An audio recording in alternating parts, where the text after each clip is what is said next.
All right, everybody, it is time to talk about arrays. Now, up to this point in this class, we've used variables to store information. Integers, doubles, strings, all those different kinds of things.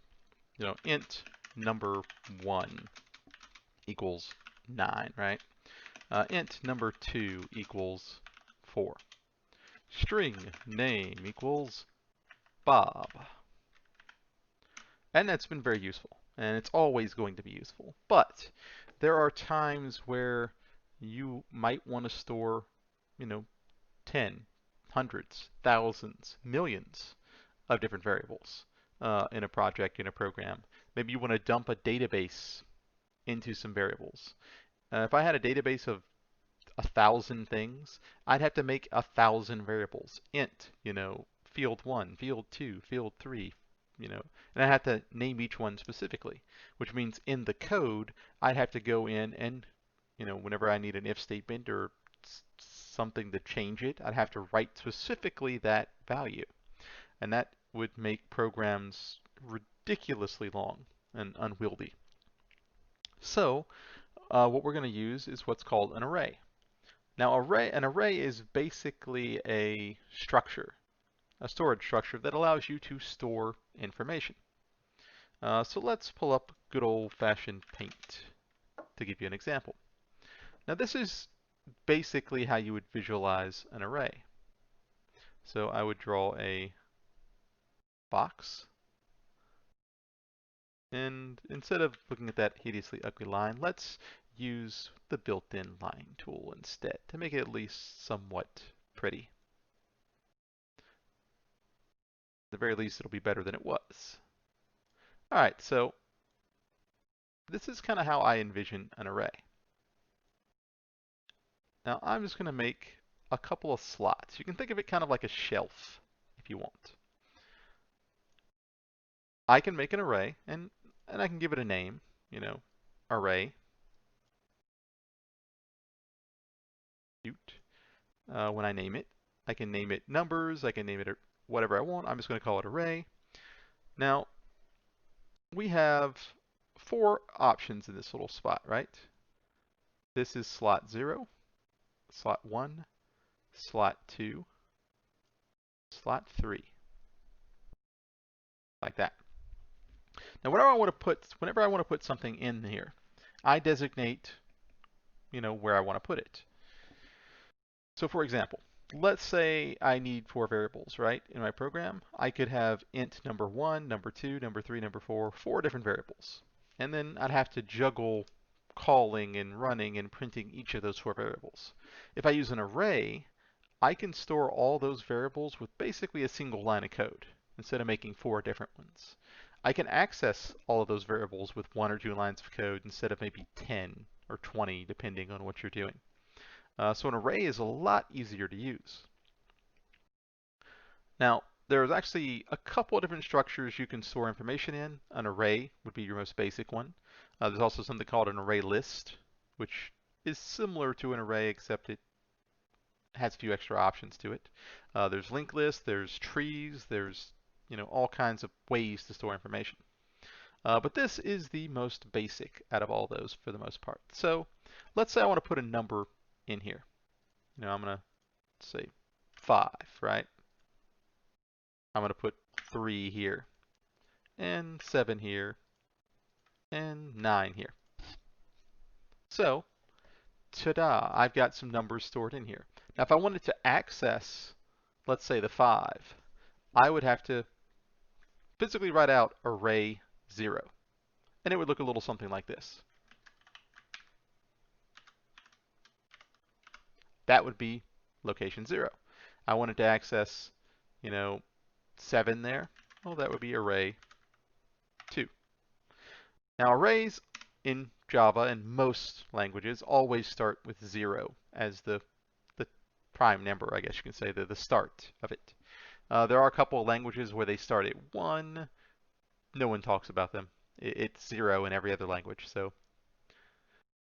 0, 2, that if I were to system that out, that print line this, what I would get is a 7 on the screen. If I were to zero system.out the print line this, I would get 5. That would give you kind of an idea. Now, if I tried to do this array, just print that, I actually won't get anything but really gibberish. But if I tried to go outside the bounds of the array, 8, there isn't an 8. It's not there. It's going to give you an error. It's going to break. Whenever I create an array, I tell it how big it is. It creates it. It's kind of like building a little apartment building, in a sense. If I want to mail a letter, I have to specify which apartment it's going to. So in this case, the apartment 0, apartment 1, 2, 3, like that. If I don't, someone comes out to the front of the building, well, who gets this? They're not going to know where to deliver it to. So you have to specify with that 0, 1, 2. This is called the index. Right there. So that's your basic structure of how an array works. Now, of course, you can also have, this is a one-dimensional array, but you can have actually 2 dimensions too if you wanted to. So I could actually make double. And now it looks more like an Excel chart or perhaps a table or something, but you could make a 2-dimensional array or a 3 or a 4. Actually, I think Java pretty much allows you to make as many as you want for the most part. Why you'd want to go up beyond 3 or 4, I have no idea. But there you go. That's your basic of array. So let's see the actual code to make this. So to declare an array, int, and little box there. That denotes that this is going to be an array, not just an integer.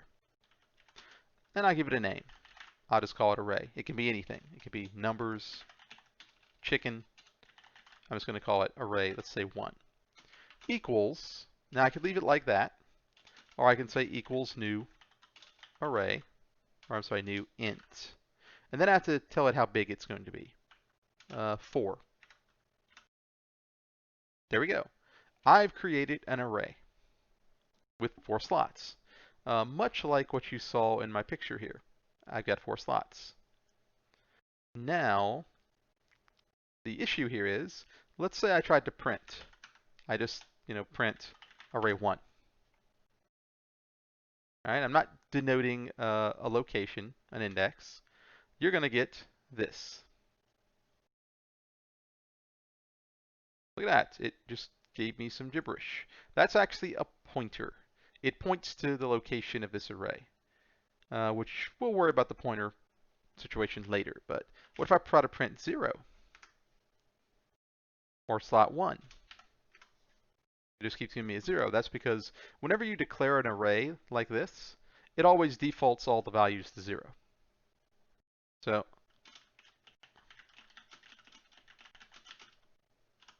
now if I want to assign values, I can say array 1 equals, 3.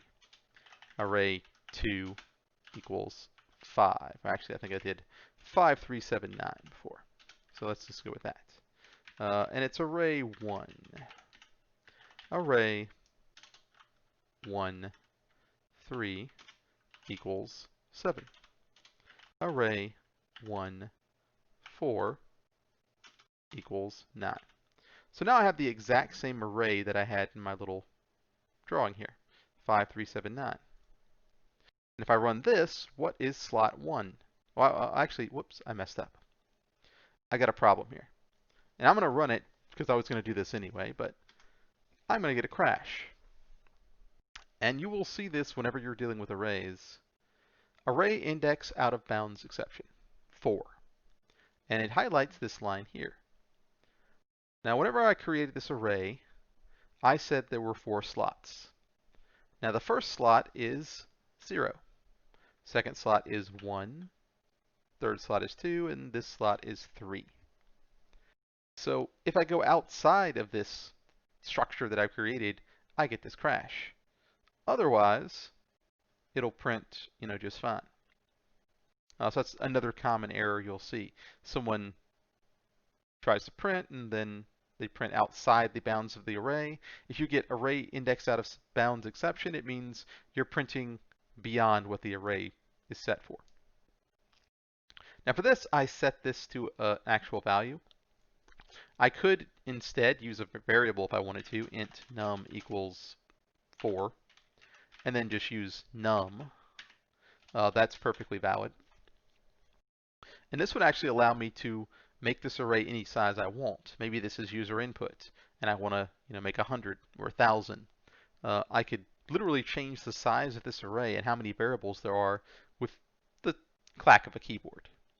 So this will grow from 4 to a million. I think it goes up to, well, typically it's supposed to be able to go up to like a billion or so, but 2 point something billion actually. But Java's memory allocation won't really allow you to go beyond probably about 100 million. It depends on your computer and how you've got your NetBeans settings and stuff, but there you go. If you try to get too big, you'll actually run out of memory, depending on the system and how you've got everything set up. Now, this is one way to declare an array. Another way, a much quicker way, int array2 equals would be this.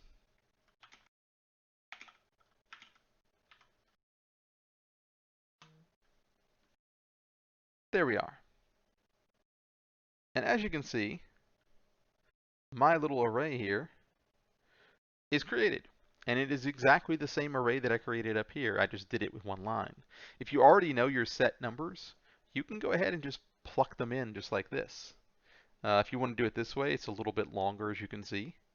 But, this up here allows me to set the size to whatever I want. But if I specifically know what numbers I need, then I can assign those values here. An array is useful if you're dealing with, let's say, let's give a real life example. Let's say you have an inventory in a game, right? That could be an array of items. Each item its own specific thing that, maybe it heals you, maybe it just has descriptions and stuff like that, but it's a whole list. And you can even sort it in some games. Most of the time it's automatically sorted already. Sometimes there's multiple lists that you have. You have like an inventory of healing items, an inventory that lists, weapons or something. And all that could be stored in an array very easily. Let's say you have a party, like several, not like a party outside having drinks and stuff, but a party in a game. A group of people, maybe 4 people. You could have an array of people. Maybe you're only allowed 4 people to join your group at any given time. If that was the case, that means my array would be set to 4, which means I couldn't add a 5th or 6th person because it won't let you, because the array is set to this value. They actually code it so it would be impossible to add anyone else because there's only 4 slots. A lot of games do that because, well, it throws the balance off the game, and also, it allows you to be a little more strategic and saves space and memory too. If you let a party be infinite in size, I'm just going to bring everybody. That's not fun. That's just going to be really cumbersome. But this is kind of roughly the gist. Now, if I wanted to print, I could print these one at a time. But I could also do this. Loops and arrays go very well together. I know you thought we were going to get away from loops, but that will never happen. Int I equals 0, I less than 4i plus plus. And I just simply print array 1i. And I can print out each item in the array with a for loop. 5, 3, 7, 9. And that's the first 3 that I printed up here, actually. But you kind of see how this works, I hope. There we go. And of course I could print array 2 and you'd get the same exact result because it is the same exact thing. 5, 3, 7, 9. We could also use a for loop to fill an array to do a couple other things, and we'll see that a little bit later. But for loops actually, once you get to arrays and learn how to use loops, you can easily turn a multiple 100-line program into less than 100. And you'll see that in various projects that we do from this point on. Now, this is one of the reasons in particular that you get a ginormous difference between lines of code.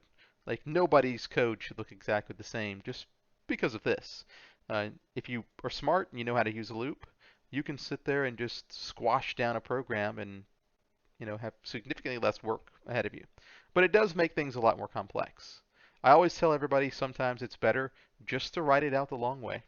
If you understand it and you know how it's working, do it the long way. Then maybe go back through and see where you can cut corners. And the more you do that, the easier it gets. And the more likely you can do that from right off the bat, right off the beginning, instead of going back and doing it after the fact. It's always a good idea to look at a program and see where can I save space, because this is exactly where you can do that. All right, that is your basic introduction into arrays. Oh, and I should mention this. Well, no, I'll mention that some other time, I think. But this is your basic introduction into arrays. Hopefully, you got a little something out of that. We're going to get more in depth in how arrays work, particularly when we're dealing with methods, passing things back and forth. It's a little different than a regular variable. And also, we'll eventually get into multiple dimensions, because that's where it becomes really useful, particularly later on. All right, if you have any questions, leave a little comment below. If not, I will see you later.